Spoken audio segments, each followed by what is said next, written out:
നമ്മുടെ ദൈവം രണ്ടാം ഊഴത്തിൻ്റെ ദൈവമാണ്. നമ്മുടെ ദൈവം വ്യത്യസ്തനായിരിക്കുന്നതും രണ്ടാം ഊഴത്തിൻ്റെ ദൈവം ആണ് എന്നുള്ളത് കൊണ്ടാണ് നമുക്കൊരു സെക്കൻഡ് ചാൻസ് നൽകാനായിട്ട് ആഗ്രഹിക്കുന്ന ദൈവം.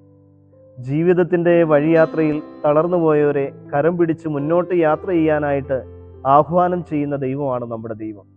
പരീക്ഷയിൽ പതറിപ്പോയവരെ, ഇടറിപ്പോയവരെ വീണ്ടും കൈകൾ പിടിച്ച് കൂടെ ഇരുന്നവരെ അവരുടെ സഹയാത്രികനായി മുന്നോട്ടവരെ നയിക്കുന്ന ദൈവമാണ് നമ്മുടെ ദൈവം. പാപം ചെയ്ത് അകന്നുപോയവരെ തേടിയെത്തി പശ്ചാത്താപത്തിലൂടെ അവർക്കും ദൈവരാജ്യം അവകാശമാക്കാമെന്ന് പഠിപ്പിച്ച വലിയ സ്നേഹമാണ് നമ്മുടെ ദൈവം.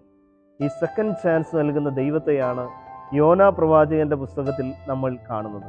അത് യോനയുടെ വ്യക്തിപരമായ ജീവിതത്തിലും നിനവേക്കാരുടെ ജീവിതത്തിലും അത് അർത്ഥസമ്പൂർണമായിരുന്നു. രണ്ടാം ഊഴം ഇവർക്ക് രണ്ടുപേർക്കും നൽകുന്നതായിട്ട് നമ്മൾ കാണുന്നുണ്ട്. ആദ്യത്തെ യാത്രയിൽ പതറിപ്പോയ ഇവരെ കരം പിടിച്ച് മുന്നോട്ട് യാത്ര ചെയ്യാനായിട്ട് ആഹ്വാനം ചെയ്യുന്ന ഒരു ദൈവമാണ് യോനാ പ്രവാചകന്റെ പുസ്തകത്തിൽ നമ്മൾ കാണുന്നത്. രണ്ടാം ഊഴത്തിൻ്റെ ദൈവം അത് വിശുദ്ധനായ പത്രോസിന്റെ ജീവിതത്തിൽ നമ്മൾ അത് തന്നെയാണ് കാണുന്നത്. ആദ്യത്തെ യാത്രയിൽ ഞാൻ തള്ളിപ്പറയുകയില്ല എന്ന് പറഞ്ഞിട്ടും തള്ളിപ്പറഞ്ഞ് അകന്നുപോയ പത്രോസിനെ മാറോട് ചേർക്കുന്ന ദൈവത്തെ നമ്മൾ അവിടെ കാണുന്നുണ്ട്. അവനെ അരികെ വിളിക്കുന്ന ദൈവത്തെ കാണുന്നുണ്ട്. അകന്ന് നിന്ന പത്രോസിനെ ചേർത്ത് നിർത്തുന്ന ദൈവത്തെയാണ് നമ്മൾ അവിടെ കാണുന്നത്. അത് നമുക്ക് വിശുദ്ധ പൗലോസിലും അതാണ് കാണുന്നത്.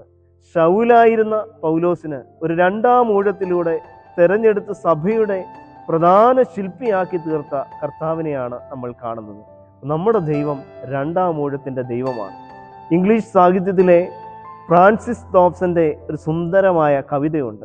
സ്വർഗത്തിലെ വേട്ടപ്പട്ടി എന്നുള്ളതാണ് അത് മലയാളത്തിൽ ഭാഷാന്തരം ചെയ്തിരിക്കുന്നത്. അതിങ്ങനെയാണ് അതിൻ്റെ ആശയം.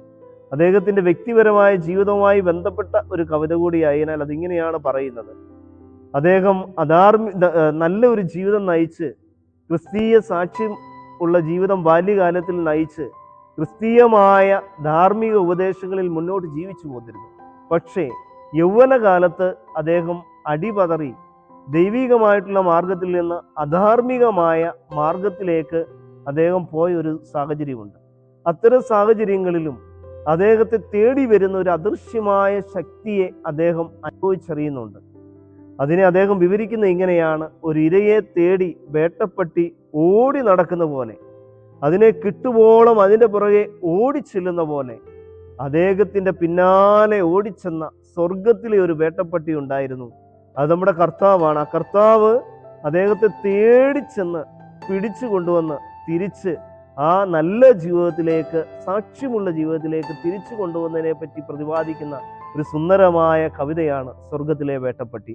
അതേ പ്രിയമുള്ളവരെ, ഒന്നാം ചാൻസിൽ നമ്മളും പലപ്പോഴും പരാജയപ്പെട്ടേക്കാം, ഇടറി വീണേക്കാം, പതറിപ്പോയേക്കാം, നമുക്ക് ചിലയിടങ്ങളിലൊക്കെ അബദ്ധങ്ങൾ വന്നു പോയേക്കാം. പക്ഷേ സ്വർഗത്തിലെ വേട്ടപ്പട്ടി എന്ന കവി വിവരിക്കുന്ന പോലെ, ആ ഇരയെ തേടി വരുന്ന പോലെ നമ്മളെ തേടി മാറോടണയ്ക്കുവാനായിട്ട് ഓടി വരുന്ന ഒരു ദൈവമുണ്ട്, ക്രിസ്തുവുണ്ട്. ആ ക്രിസ്തുവിൽ നമ്മൾ ആശ്രയിക്കുക. അതെ, ആ ക്രിസ്തു രണ്ടാം ഊഴത്തിൻ്റെ ദൈവമാണ്. നിനക്കും എനിക്കും ഒരു സെക്കൻഡ് ചാൻസ് നൽകാനായിട്ട് ആഗ്രഹിക്കുന്ന ദൈവം. ആ ദൈവത്തിൽ ആശ്രയിക്കാം. ദൈവം അനുഗ്രഹിക്കട്ടെ.